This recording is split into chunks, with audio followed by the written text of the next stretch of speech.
지난 시간에 저는 안다는 것의 중요성에 대한 말씀을 드렸습니다. 알고 모르고의 차이가 매우 크다. 어설프게 알거나 잘못 알면은 낭패를 보는 경우가 있다. 그래서 우리는 잘 알아야 되고 알되 정확히 알아야 된다. 그런 말씀을 드렸습니다. 그러면서 우리는 지난 시간에 이 세상을 살면서 우리가 알아야 될, 정확히 알아야 될 몇 가지 중요한 지식이 있다고 했습니다. 첫째는 우리가 어디에서 와서 어디로 가는가.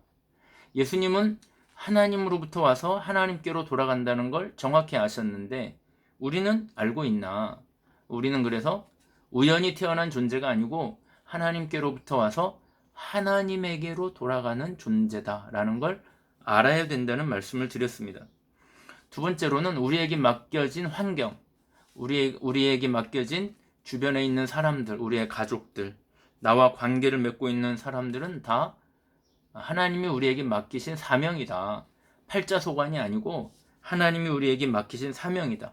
생명이라는 단어, 한자말로 생명이라고 할 때 날생자에 목숨 명자를 쓰지만 이 명이 명령할 때 명자잖아요. 그래서 모든 태어나는 것은 명령을 받고 태어났다. 사명을 가지고 태어났다. 그래서 목에 숨이 붙어 있는 동안에는 이 사명을 다해야 바른 생명을 사는 것이다. 그런 의미에서 지금 내가 가지고 있는 것들, 부동산이든지 동산이든지 저축되어 있는 현금이든지 아니면 나의 건강이든지 내 시간이든지 이런 모든 것들은 그 사명을 감당하기 위해서 주어진 도구들이다. 내가 잘 먹고 잘 살기 위해서 주어진 게 아니고 나에게 주어진 사명을 잘 감당하기 위해서 하나님이 우리에게 제공해준 도구다 하는 걸 알아야 된다고 말씀을 드렸습니다. 그리고 세 번째로는 예수님께서 식사 중에 제자들의 발을 씻어주셨는데 예수님이 제자들의 발을 씻어준 이 행동의 의미가 뭔가, 그 행동의 의미에 대해서 생각을 해보았습니다. 첫째는 교회 안에서 섬기는 사람이 되어라. 예수님처럼 종들이 하는 일을 네가 해라. 네가 먼저 섬겨라. 섬김을 받으려고 하지 말고 섬겨라. 남의 허물을 지적하려고 하지 말고 오히려 그 허물을 감당해주는 사람이 되어라. 여러분, 우리가 살면서요, 남의 허물을 감당해줬던 일들이 얼마나 많은가.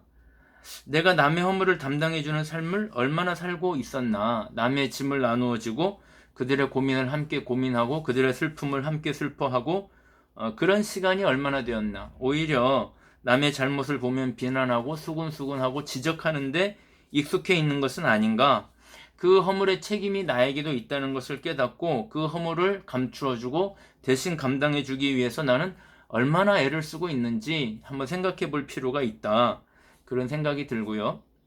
예수님이 제자들의 발을 씻기신 두 번째 의미, 보다 더 궁극적인 의미는 우리가 지금의 인격보다 조금 더 나은 인격으로 살아라. 좀 더 인격적인 사람이 되어라는 뜻이 아니고 그것을 뛰어넘어서 너희가 나의 제자라면 예수님을 나의 스승이라고 한다면 나처럼 살아라.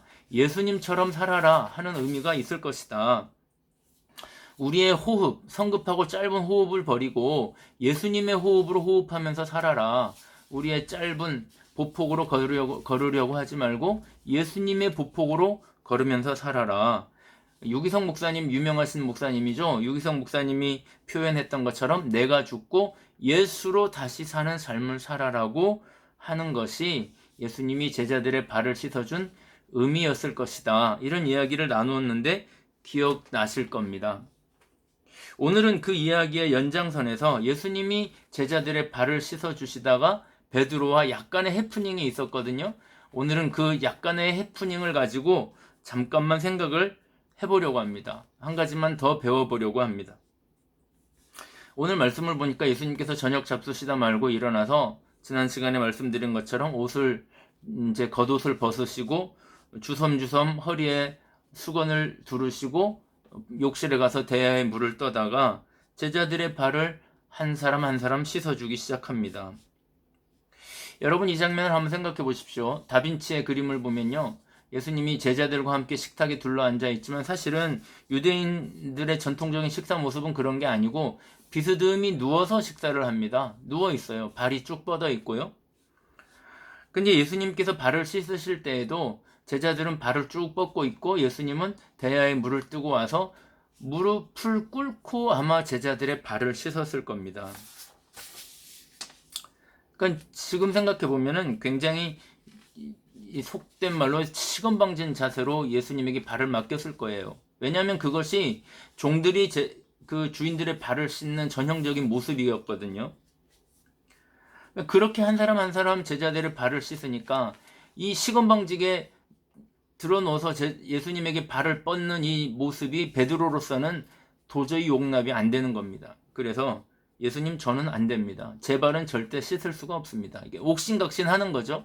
시간이 갔을 거예요. 옥신각신 하는 동안에 예수님께서 안 되겠다 싶어서, 야, 그럼 나는 너와 아무 상관이 없어. 너는 이제 내 제자 아니야. 그러면서 역정을 내면서 지나가려고 하니까 그제서야 베드로가, 아이쿠, 아닙니다. 아차 싶었는지, 예수님, 제 발뿐 아니라 머리와 손도 좀 씻어주세요. 이렇게 오버를 한 거죠. 그러니까 예수님께서 이미 목욕한 사람은 다 씻을 필요 없고 발만 씻으면 된다, 이렇게 말씀하신 거죠. 이거는 아시는 것처럼 목욕한 사람은 거듭난 사람을 말하는 거고, 발은 우리가 세속사회에서 매일매일 짓는 자범죄를 말하는 건데, 베드로는 아마 이해를 못했을 것이고, 오늘도 제가 그 영적인 이야기를 하려는 건 아닙니다. 이 얘기는 너무 많이 들었을 테니까요.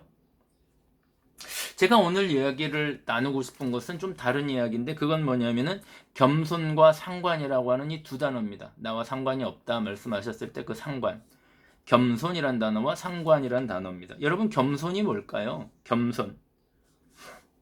역시 여러분이 혹시 이 그림을 혹시 보셨는지 모르겠는데, 이게 이제 그 한번 보세요. 보이나요? 뭐 인터넷 찾으면은 나옵니다. 포드 맥스 브라운이라고 하는 사람이 그린 베드로의 발을 씻어주시는 예수님의 모습인데, 1856년 그림입니다. 제가 좋아하는 그림인데요.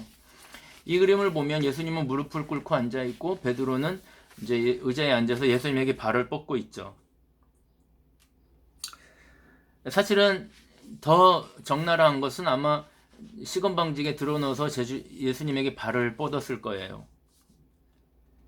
이 그림에서 누가 겸손한가요? 당연히 예수님이 겸손한 모습이죠. 무릎을 꿇고 베드로의 발을 씻어주는 모습이 겸손하죠. 그러나 여기 중요한 사실이 있습니다. 중요하고 궁극적인 겸손은 뭐냐면은, 지금 이 순간 베드로의 입장에서 볼 때 지금 이 순간 발을 빼지 않고 예수님에게 발을 내미는 것이, 그게 겸손입니다. 오히려 발을 빼는 게 교만입니다. 왜냐하면 예수님께서 약간 역정을 내시잖아요. 발을 내밀지 않으니까 난 너와 상관없어 그러면서 지나가려고 하시잖아요. 여러분, 교만이 뭐고 겸손이 뭘까요? 오늘도 공부를 조금 해보겠습니다. 헬라어로 겸손이란 단어는 아이도스란 단어를 쓰는데, 자신을 낮추다, 상대방을 존경스럽게 여기다, 뭐 그런 뜻이 있어요.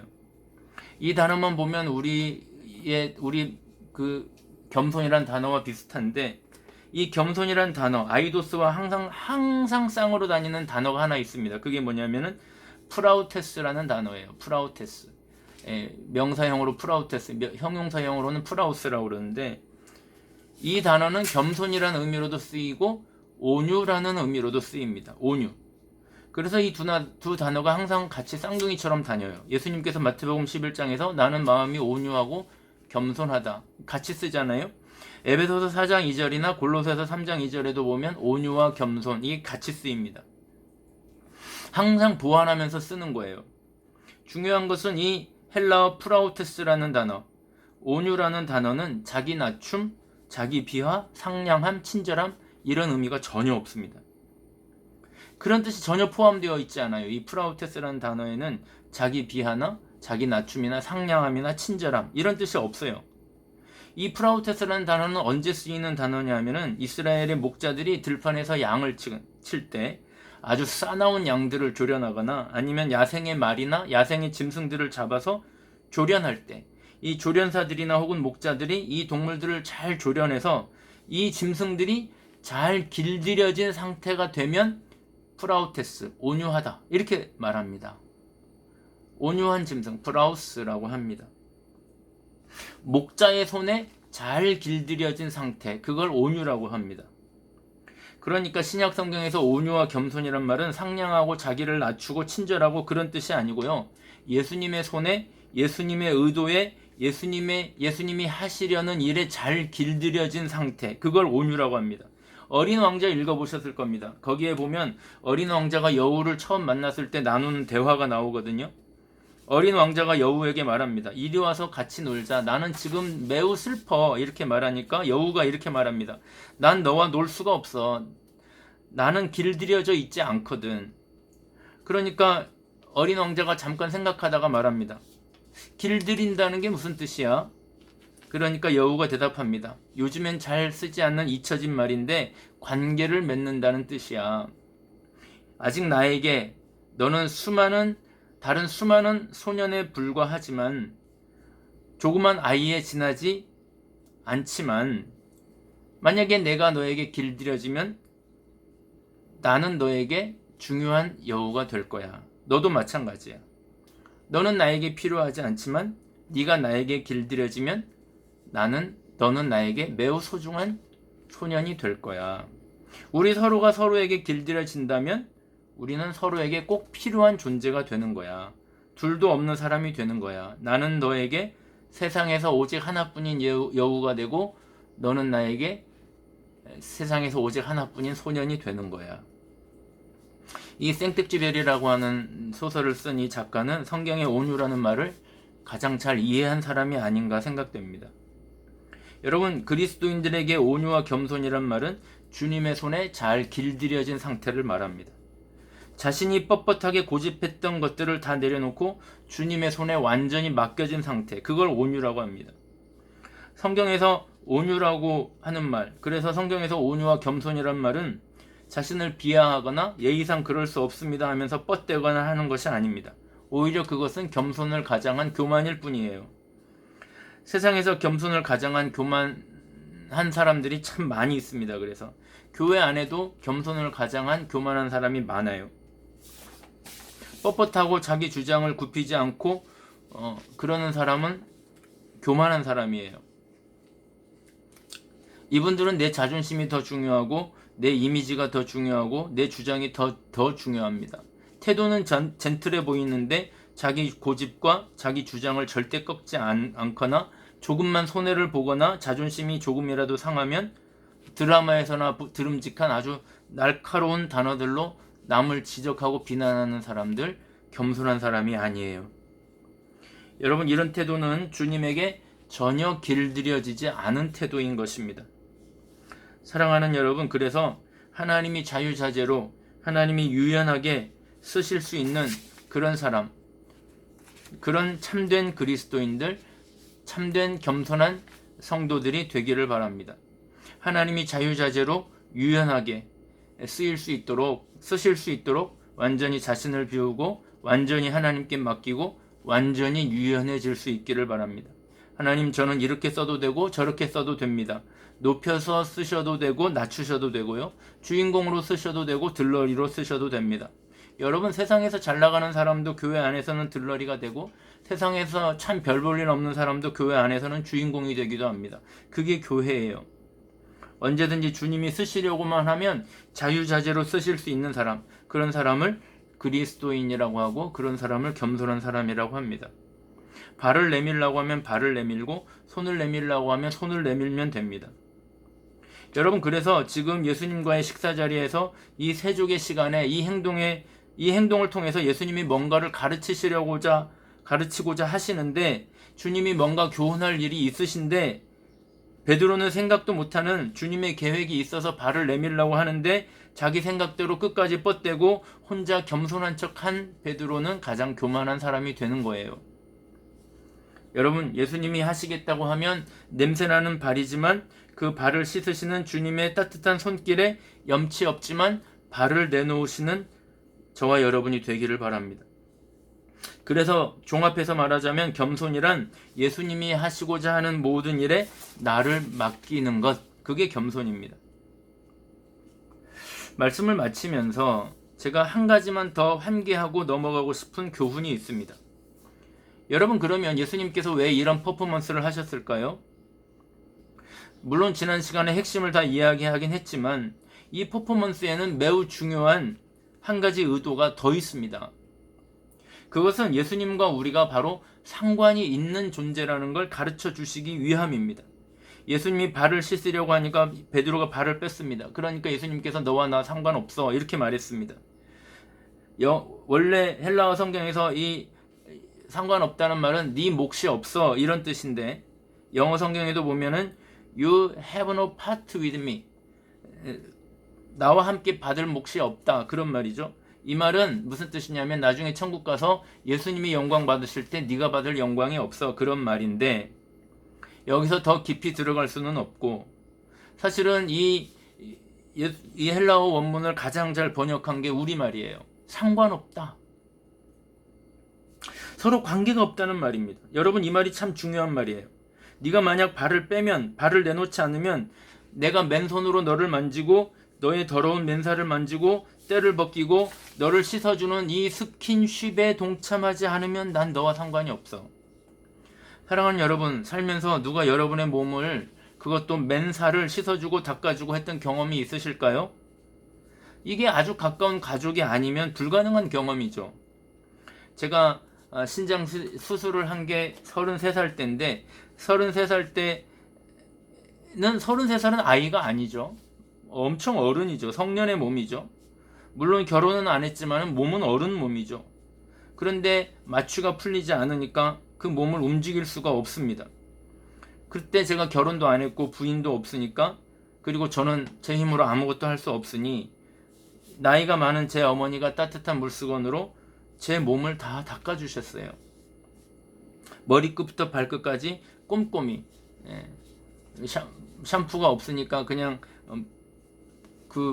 대충 따뜻한 물로 머리도 닦아주시고, 등이랑 배랑 발끝까지 따뜻한 물로 꼼꼼히 따뜻한 수건으로 닦아주셨는데, 저는 그때 그 감촉을 잊을 수가 없어요. 수건에서 오는 촉감이 아니라 다 큰 아들을 사랑하시는 어머니의 손길에서 오는 그 가슴 뭉클함, 그 뭉클했던 순간을 잊을 수가 없습니다. 여러분, 사람에게는 체온이 있잖아요. 맨살과 맨살이 닿을 때 그 온도가 전달이 됩니다. 예수님의 맨손과 제자들의 맨발이 닿을 때 그 느낌과 감정이 어떠했을까? 자녀들을 먼저 떠나보낸 부모들의 장례식을 볼 때가 있습니다. 그들의 인터뷰를 들을 때가 있습니다. 부모님들이 하나같이 하는 말이, 내 아이 얼굴을 한 번만 만져보고 싶다. 내 아이의 머리를, 그 몸을 한 번만 만져보고 싶다. 한 번만 안아보고 싶다. 그런 말을 할 때, 내 아이를 한 번만 만져봤으면, 이렇게 얘기할 때 눈물이 납니다.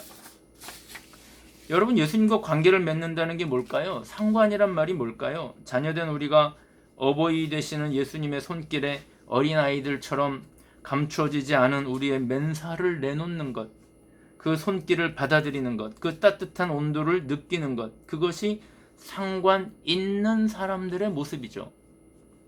여러분, 전쟁이 벌어지거나 큰 전투가 나거나 아니면 큰 사고 현장에서 만약에 우리 아이들만 살아남았다면, 내 아이만 살아남았다면, 그 사고 현장에서 그 더러워진 머리카락, 더러워진 옷, 더러워진 얼굴, 더러워진 손과 발, 그게 무슨 상관이 있겠습니까? 보자마자 와락 안기고 와락 안고 그렇게 하지 않겠습니까? 더러워진 머리카락, 더러워진 손과 발 꼼꼼히 만져보지 않겠습니까? 어디 다친 데 없냐고 엄마의 손이 더러워지는 거 사실 아랑곳하지 않고 꼼꼼히 만져보지 않겠습니까? 아이가 엄마나 더러워하면서 몸을 빼겠습니까? 아니면 엄마가 가서 씻고 와, 그리고 나서 안아보자, 이렇게 하겠습니까?